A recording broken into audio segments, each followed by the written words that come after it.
కథ పేరు వీర్బల్ వినోదాలు. పూర్వం అక్బర్ సంస్థానంలో వీర్బల్ అనే హాస్యగాడు ఉండేవాడు. వీర్బల్ తెలివితేటలను, హాస్య ధోరణిని అక్బర్ ఎంతో మెచ్చుకుంటూ ఉండేవాడు. మిగతా వాళ్లకు ఇది కన్నెర్రగా ఉండేది. కానీ వీర్బల్ జోలికి వెళ్ళటం అంత క్షేమకరం కాదని ఊరుకునేవాళ్ళు. ఒకనాడు ఏదో సందర్భంలో పాదుషా తాలూకు మంగలివాణ్ణి వీర్బల్ పరాభవించాడు. ఆనాటి నుంచి మంగలివాడు ఎలాగైనా వీర్బల్ మీద పగ తీర్చుకునేందుకు అనేక ఆలోచనల్ని చేస్తుండేవాడు. ఒకనాడు అక్బర్ పాదుషాకు క్షవరం చేస్తూ మంగలివాడు ఇలా అన్నాడు: ప్రభు, చచ్చి స్వర్గంలో ఉన్న తమ తాత ముత్తాతల యోగక్షేమాలు తెలుసుకోవాలని తమకు కుతూహలంగా లేదా అని.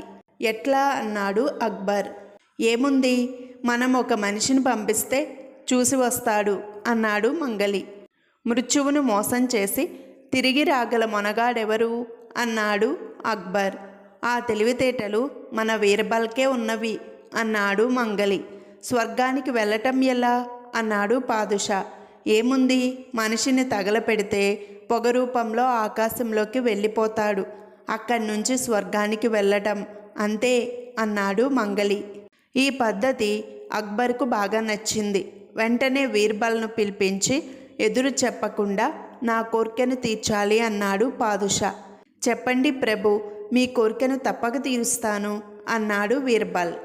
ఏం లేదు, స్వర్గానికి వెళ్ళి మా తాతలు తండ్రులు ఎలా ఉన్నారో చూసి రావాలి అన్నాడు అక్బర్.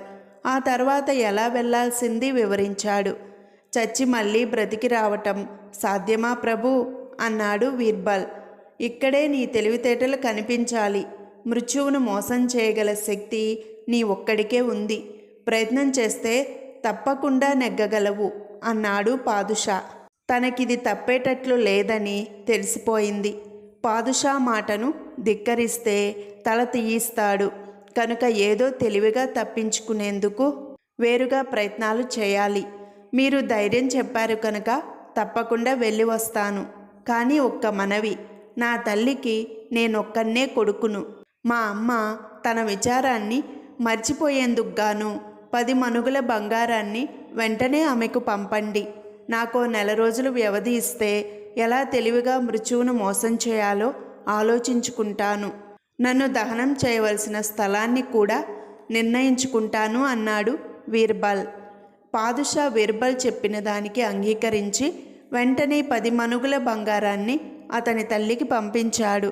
తన ప్రాణానికి ఎక్కుపెట్టింది మంగలి అని తెలుసుకొని వీర్బల్ ఎలాగైనా మంగల్ని మట్టుపెట్టాలని ఆలోచనలు చేశాడు.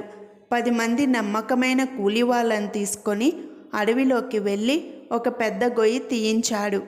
గోతిలో నుంచి 4 మైళ్ళ పొడుగున సొరంగం తవ్వించి అక్కడ మళ్ళీ పైకి వచ్చేందుకు పెద్ద గొయ్యి తీయించాడు. మొట్టమొదట తీయించిన గొయ్యి మీద సన్నని తడిక వేయించి దానిమీద మట్టి చల్లి చిన్న చిన్న మొక్కల్ని నాటించాడు. చూసేవాళ్లకు అడుగున తడిక ఉన్నదనిపించకుండా అది కూడా భూమిగానే కనిపించేట్టు చేశాడు. చివరకు వీర్బల్ స్వర్గం చేరే రోజు రానే వచ్చింది.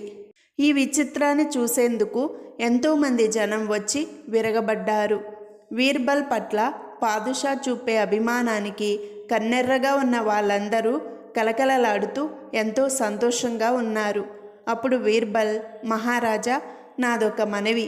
నేను తెలివిగా మృత్యువునే మోసం చేయవలసిన సమయం కదా, అందుకని నన్ను ఎవరికంటా పడకుండా దహనం చేయాలి అని మనవి చేశాడు. అంటే ఏం చేయమంటావు అన్నాడు పాదుషా. నా చుట్టూ కట్టెలు పేర్చి ఇళ్ళల్లే కట్టండి. ఆ తరువాత ఆ ఇంటికి నిప్పంటించండి. పొగ రూపంలో నేను స్వర్గంలో జొరబడతాను అన్నాడు వీర్బల్. పాదుషా అందుకు సమ్మతించాడు. పొడుగాటి కట్టెలు తెచ్చి వీర్బల్ చుట్టూ ఇళ్ళల్లే పేర్చారు.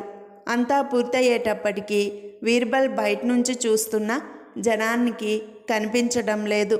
వెంటనే వీర్బల్ అంతకు పూర్వమే తవ్వించిన గోతిలోకి దూకి సొరంగంలో నుంచి అవతల గోతికి చేరి మెల్లగా బయటపడ్డాడు.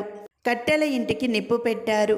మంటలు లేచేసరికి నిజంగానే వీర్బల్ చనిపోయాడని అతని అభిమానులంతా ఏడ్చారు. రోజులు గడుస్తున్నవి, నెలలు గడుస్తున్నవి.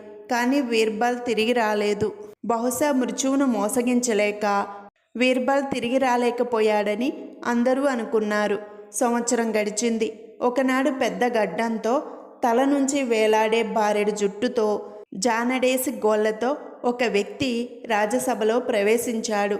ఎవడో అడవి మనిషి రాజ్యసభకు వచ్చాడనుకొని అక్బర్, ఎవరు నీవు అన్నాడు. మహారాజా, నన్ను అప్పుడే మర్చిపోయారా? నేను బీర్బల్ను. ఇప్పుడే స్వర్గం నుంచి తిరిగి వస్తున్నాను అన్నాడు ఆ అడవి మనిషి. మొదట ఇది అబద్ధం అనుకొని సభలోని వారంతా నవ్వారు. కానీ నిదర్శనాలతో బీర్బల్ చెప్పటం ప్రారంభించేసరికి వారందరూ నమ్మక తప్పలేదు. ఏమిటి విశేషాలు అన్నాడు ఆత్రంతో పాదుషా. స్వర్గంలో ఎంత హాయిగా ఉంది. నాకు అక్కడి నుంచి రాబుద్ది పుట్టకనే ఇన్నాళ్ళు ఉన్నాను. కానీ ఒక్కటే చాలా ఇబ్బందిగా ఉంది. అక్కడ మంగలి లేడు. సంవత్సర కాలంలో నా జుట్టు గోళ్ళు ఎలా పెరిగినవో చూడండి. సంవత్సరాల తరబడి అక్కడే ఉన్న మీ తాతలు తండ్రుల అవస్థ వర్ణించేందుకు వీలులేనంతగా ఉంది. వెంటనే మన మంగల్ని పంపమని వారు తమతో చెప్పమన్నారు అన్నాడు బీర్బల్. ఈ మాట వినగానే మంగలికి గుండెల్లో ఎలుకలు పరిగెత్తినాయి. తన మీద దెబ్బ తీశాడురా బీర్బల్ అని అనుకున్నాడు. ఏమనుకుంటే మాత్రం ఏం ప్రయోజనం? మంగలి స్వర్గానికి వెళ్ళక తప్పలేదు. మామూలు పద్ధతిలోనే దహనం జరిగింది. మంగలి చావను చచ్చాడు. అది మొదలు బీర్బల్ జోలికి పోవటమంటే అందరికీ భయంగానే ఉండేది.